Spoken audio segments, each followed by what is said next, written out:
Paris est à vous. Made in Paris. François Jobert, bonjour. Bonjour Karine. Vous êtes le fondateur de Main Libre, la consigne à casque. Alors vous êtes passé par l'ESCA, une école de management, et l'idée vous est venue justement lors d'un voyage en Chine en 2012. Vous avez vu une consigne à parapluie et là vous avez dit il faut qu'on fasse quelque chose avec ça. Exactement. Il y a 2 ans, j'étais en échange universitaire en Asie et plus précisément en Chine. Et lors de mon voyage, j'ai découvert ces consignes pour parapluie qui étaient disposées dans les entrées de musées, de centres commerciaux, un peu partout. Et donc j'ai vu les Chinois qui déposaient leurs parapluies sur ces consignes, qui verrouillaient avec une petite clé. Je trouvais l'idée intéressante et c'est vrai qu'en rentrant en France, j'ai commencé à étudier l'importation tout simplement de ce produit et la commercialisation du produit dans le marché, dans l'écosystème parisien.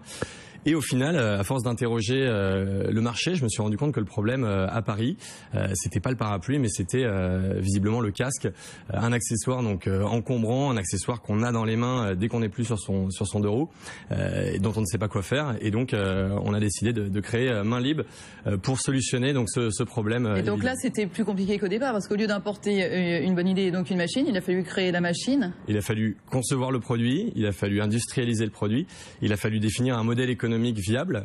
Donc ça a été un long travail à ce niveau-là, un travail qui est d'ailleurs en perpétuelle évolution. Il a fallu cibler exactement. Donc on a eu un gros travail à partir de cette consigne à parapluie. Oui, bien sûr. Donc c'est pour ça qu'on arrive aujourd'hui. On est en phase de test. On va y revenir dans un instant pour Main Libre. À quoi elle ressemble cette consigne à casque qui est réalisée d'ailleurs, je crois, pour l'instant en Ile-de-France? Oui, c'est ça. Elle est fabriquée pour le moment à Montreuil. Donc on fait du Made in Ile-de-France et on veut rester sur du Made in France de toute manière pour la production du produit. Donc cette consigne ressemble à un totem qui a donc 4 étages. Vous pouvez y déposer 4 casques. On peut évidemment les emboîter les uns dans les autres. Donc c'est vraiment des modules qui sont multipliables par 4, par 8, par 12. Elle a une petite grille qui ressemble un peu à un casque de football américain devant. Vous y déposez votre casque, vous mettez une pièce, un code et vous avez les mains libres et vous profitez de votre activité. Donc elle est destinée à être installée dans des lieux où on est encombré par son casque, comme des cinémas, des centres commerciaux, salles de concert, musées et ce type d'établissement. 1 euro environ pour effectivement faire le code et avoir son casque à l'abri. Pourquoi vous avez laissé ça ouvert? Parce qu'on se dit finalement ça donne envie si on voit les casques. Alors on a laissé ça ouvert pour 2 raisons. Le premier point, c'est tout simplement la sécurité, c'est la vigilance, le plan Vigipirate. Donc là, l'agent de sécurité qui a un doute, il vérifie et il voit bien, et il peut même toucher physiquement que c'est un casque et rien d'autre qui a été déposé. Mais la deuxième raison, c'est surtout parce qu'on voulait dédier notre produit au casque, on voulait dédier notre produit à cet accessoire qu'on a jugé très encombrant pour énormément de personnes. Il faut savoir que 10% par exemple des foyers franciliens sont équipés d'un 2 roues. Et donc le fait d'avoir une grille métallique devant fait que vous ne pouvez déposer qu'un casque en fait à l'intérieur et non pas un manteau et un sac. On peut pas, un vandale ne peut pas passer les abîmer. L'idée c'est d'installer vraiment ces bornes à l'intérieur toujours des établissements. Pour nous c'est une condition sine qua non. On veut que notre borne soit à l'intérieur sous la surveillance d'un agent de sécurité ou d'une caméra de sécurité. Et donc on n'est pas dans la rue, on n'est pas en mobilier urbain et on n'est pas soumis au vandalisme. Alors d'ailleurs la phase de test elle a lieu en ce moment même. Vous êtes allé voir si j'ose dire les petits copains. J'imagine certains que vous avez rencontrés lors de votre processus entrepreneurial parce que vous êtes installé au NUMA, l'incubateur parisien. Ça fait une semaine. C'est ça, oui. Alors comment ça se passe? Ça se passe très bien. Donc on a commencé notre premier bêta test la semaine dernière au NUMA, donc ce lieu vraiment de la start-up parisienne, ce point de ralliement de tout le monde entrepreneurial parisien. Et ces tests se passent plutôt bien. Donc on a des premiers utilisateurs, on fait du premier chiffre d'affaires, on a des très bons feedbacks de gens qui déposent leur casque. Aucun réajustement qui vous est venu à l'idée avec cette... On est en train d'adapter donc notamment la signalétique au niveau de l'usage. Donc c'est un produit nouveau. On a évidemment... il faut le petit mode d'emploi. Exactement. Et le mode d'emploi, donc on en avait dessiné un, mais là on est en train d'en reproduire un autre plus ajusté, donc selon les retours qu'on a de la part de nos premiers clients.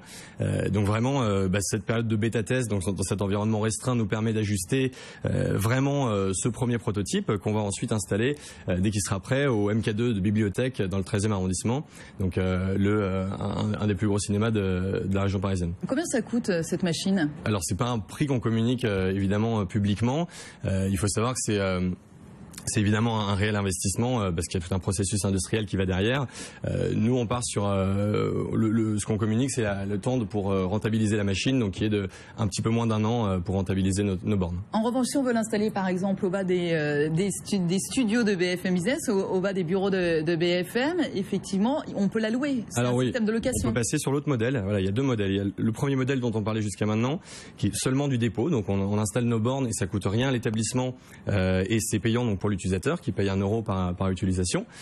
Et d'autre part, le deuxième modèle économique, c'est de la location de la borne. Et donc là, BFM Business, BFM tout court louerait donc les bornes et l'offrirait à ses salariés, ou même un centre commercial peut aussi louer les bornes et l'offrir à ses clients, en sachant qu'un client qui a les mains libres, c'est un client qui va plus consommer. Eh bien oui, on imagine la chose. Quand vous avez financé toute cette entreprise, François Jobert, vous avez été aidé justement par votre école, l'ESCA? Alors on a commencé en autofinancement, on a été aidé par notre école, on a été doté d'une belle bourse entrepreneuriale il y a 2 mois, on s'est endetté, on a fait appel à la BPI.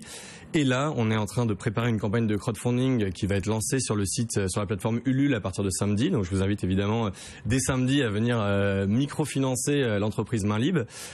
Et on envisage donc notre levée de fonds pour la fin de l'année 2014. Donc, en plus de crowdfunding, aussi une levée de fonds fin 2014, parce qu'effectivement, l'industrialisation de la machine, j'imagine, a un certain coût. C'est ça.